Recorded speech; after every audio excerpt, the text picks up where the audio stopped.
Assalamualaikum. I am Mohammad Zinuran Hussain.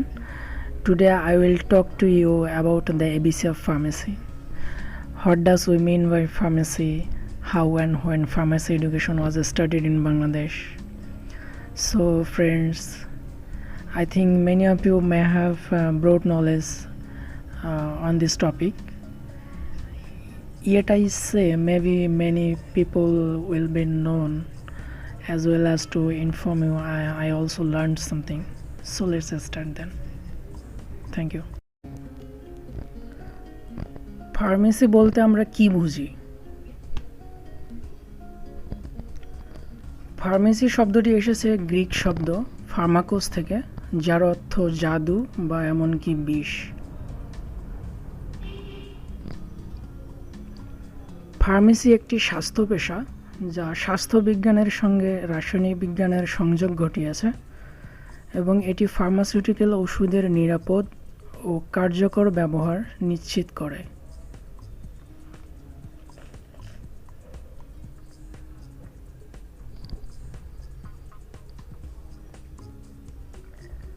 সুতরাং আমরা বলতে পারি ফার্মেসি ফার্মাকোলজি এর একটি শাখা এবং এটি একটি শিল্প ও মিশ্রণ বিজ্ঞান, যার দ্বারা মানুষ এবং পশু পাখির ঔষধ বিতরণ ও উপযুক্ত মাত্রার ওষুধ তৈরি করা হয়।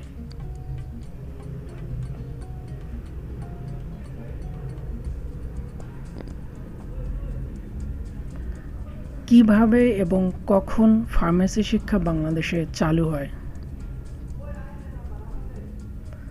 আমরা জানি স্বাধীনতা যুদ্ধের আগে বাংলাদেশ পাকিস্তানের একটি অংশ ছিল। ওই সময় পাকিস্তানকে বলা হতো পশ্চিম পাকিস্তান এবং বাংলাদেশকে বলা হতো পূর্ব পাকিস্তান।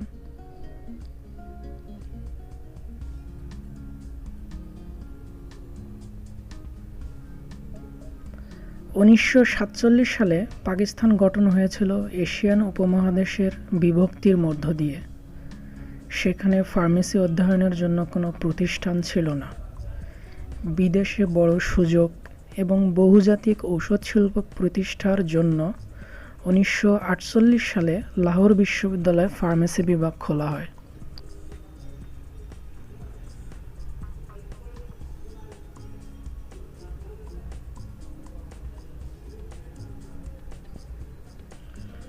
পূর্ব পাকিস্তানে প্রতিনিয়ত সর্বক্ষেত্রে বৈষম্য থাকত, যেটা ফার্মেসি শিক্ষাকেও প্রভাবিত করেছিল। ফলে যথেষ্ট মেধা থাকা সত্ত্বেও পূর্ব পাকিস্তানের ছাত্রদের ফার্মেসি পড়াশোনার সুযোগ ছিল না।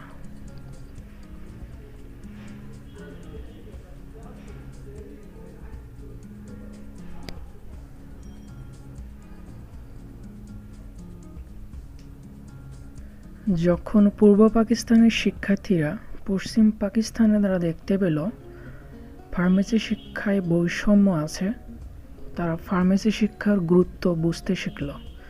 তাই কিছু শিক্ষার্থী লাহোর বিশ্ববিদ্যালয়ে ফার্মেসি বিভাগে ভর্তির চেষ্টা করতে থাকলো, কিন্তু প্রতি বছর 2 থেকে 4 জন সুযোগ পেত।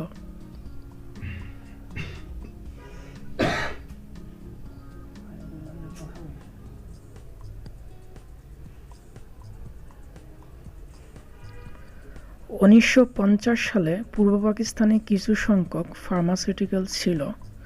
পূর্ব পাকিস্তানে ওষুধের চাহিদা পরিপূর্ণ হতো আমদানিকৃত ওষুধে। দিনের পর দিন এই চাহিদা বাড়তে থাকে।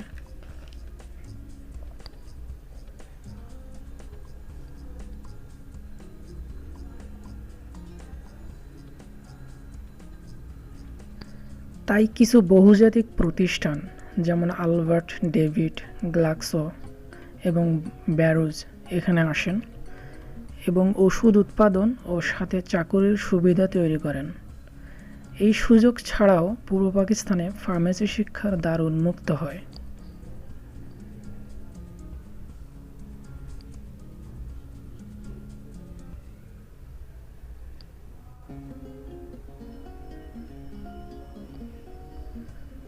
অধ্যাপক ডক্টর আব্দুল জব্বার স্যার ছিলেন ঢাকা বিশ্ববিদ্যালয় ফার্মেসি শিক্ষার উদ্যোক্তা। ঢাকা বিশ্ববিদ্যালয়ের উপাচার্য ডক্টর মাহমুদ হুসাইন স্যার ঢাকা বিশ্ববিদ্যালয়ে ফার্মেসি বিভাগ প্রতিষ্ঠার জন্য একটি স্কিম করতে সাহায্য করেন।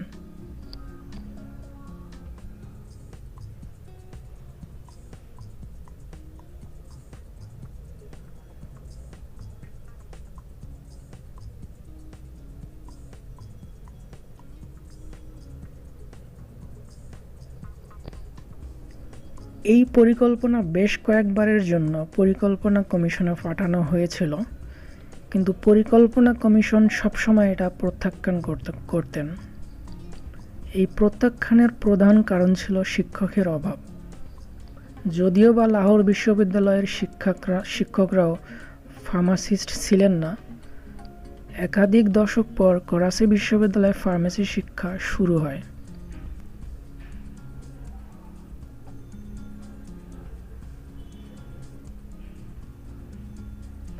পরবর্তীতে আবার professor Abdul Jabbar sir pharmacy বিভাগের জন্য প্ল্যাটফর্ম সেটআপ শুরু করেন। ওই সময় doctor Kamal Uddin sir chairman নির্বাচিত হন। তিনি কিছু মেধাবী শিক্ষার্থীকে উচ্চশিক্ষার জন্য বাহিরে পাঠান, পরে ওনারা শিক্ষক নিযুক্ত হন।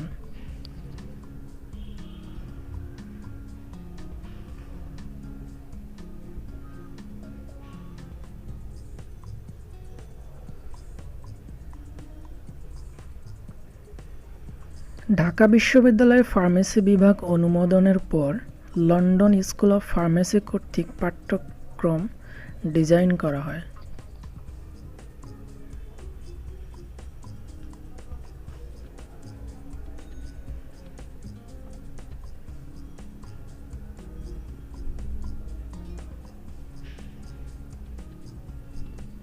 ফার্মেসি বিভাগের প্রথম ক্লাস শুরু হয়েছিল কার্জন হলে অবস্থিত বায়োকেমিস্ট্রি বিভাগে। Professor doctor Abdul Jabbar sir pharmacy বিভাগের প্রথম চেয়ারম্যান নির্বাচিত হন।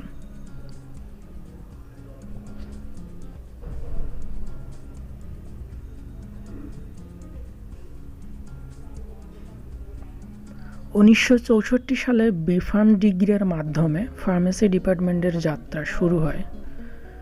1965 সালে ফার্মেসি শিক্ষার্থীদের প্রতিবাদে বিফার্ম ডিগ্রি থেকে বিফার্ম অনার্স পরিবর্তিত হয়। 1967 সালে ফার্মেসি বিভাগের প্রথম ব্যাচের শিক্ষার্থীগণ গৃহীত হন।